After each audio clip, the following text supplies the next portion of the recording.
कहानी भारत के उस जासूस की जिसने बिना शोर मचाए दुनिया का नक्शा बदल दिया। नाम है रामेश्वर नाथ काऊ, यानी रॉ के फाउंडर और भारत के सबसे लेजेंडरी स्पाई मास्टर। साल था 1955। इंडोनेशिया के बांडुंग में एशिया अफ्रीका कॉन्फ्रेंस हो रहा था। भारत आयोजकों में से एक था। चीन के प्रधानमंत्री चाउ एन लाई को वहां पहुंचना था। नेहरू ने उनके लिए अपना खास विमान भेजा, कश्मीर प्रिंसेस। लेकिन ऐन मौके पर चाउ एन लाई नहीं गए। विमान उड़ान भरा और रास्ते में हवा में धमाका हुआ। 19 में से 16 लोग मारे गए। चीन ने कहा यह साजिश थी। शक भारत पर भी आया। भारत की इज्जत दांव पर थी। तब एक अफसर को जिम्मा मिला, रामेश्वर नाथ काऊ। उन्होंने जांच की और साबित कर दिया कि बम ताइवान की एजेंसी ने रखा था। भारत बच गया। यहीं से काऊ की पहचान एक जीनियस इंटेलिजेंस ऑफिसर के तौर पर बनने लगी। 5 साल की उम्र में पिता का निधन हो गया और परिवार पर संकट आ बना। स्कूल में बच्चे उन्हें चिढ़ाते थे। कोई गाय कहता था, कोई ब्राउन बफेलो। पर काऊ चुपचाप मेहनत करते रहे। इलाहाबाद यूनिवर्सिटी से इंग्लिश लिटरेचर में गोल्ड मेडल जीता और फिर चुने गए इंडियन इंपीरियल पुलिस में। आज़ादी के बाद काऊ पहुंचे Intelligence Bureau. IB director BN Mullik ने उन्हें नेहरू की सिक्योरिटी टीम में लिया। यहीं से उनकी मुलाकात दुनिया के बड़े बड़े नेताओं और स्पाई चीफ से हुई। काऊ का दिमाग और नेटवर्क दोनों तेजी से बढ़ने लगे।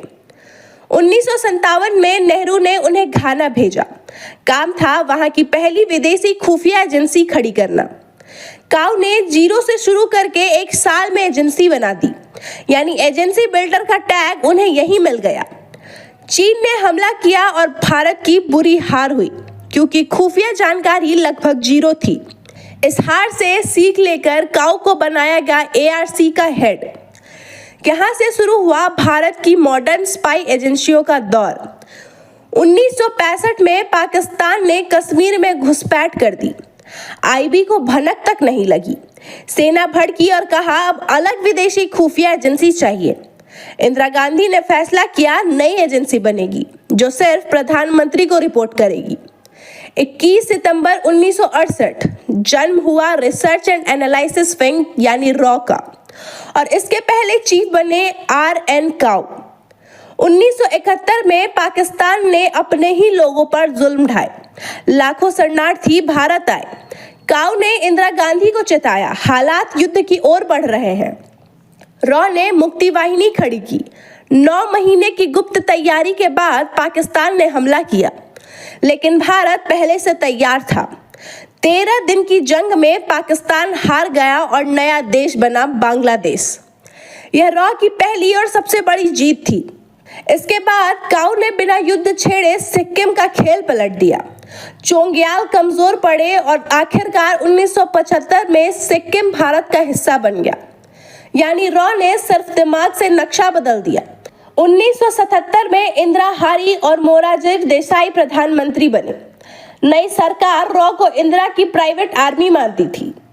काऊ का अपमान हुआ और उन्होंने इस्तीफा दे दिया।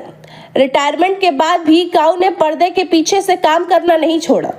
उन्होंने भारत को NPT पर साइन करने से रोका। इससे भारत का न्यूक्लियर प्रोग्राम बच गया। इंदिरा गांधी की हत्या 1984 में हुई। काऊ ने पहले ही सिक्योरिटी बदलाव की सलाह दी थी, लेकिन किसी ने नहीं मानी। ये उनकी जिंदगी की सबसे बड़ी हार थी। आखिरी साल और विरासत 2002 में 83 साल की उम्र में काऊ इस दुनिया से चले गए, पर पीछे छोड़ गए रॉ, ARC, SSF जैसी संस्थाएं। दुनिया ने उन्हें 20वीं सदी के महान स्पाई मास्टर्स में गिना। अगर आपको ये वीडियो पसंद आए तो इसे लाइक करें, शेयर करें और चैनल बवाल नेशनल को सब्सक्राइब करना ना भूलें। खबर का मतलब बवाल न्यूज। हमारे चैनल को सब्सक्राइब जरूर करें।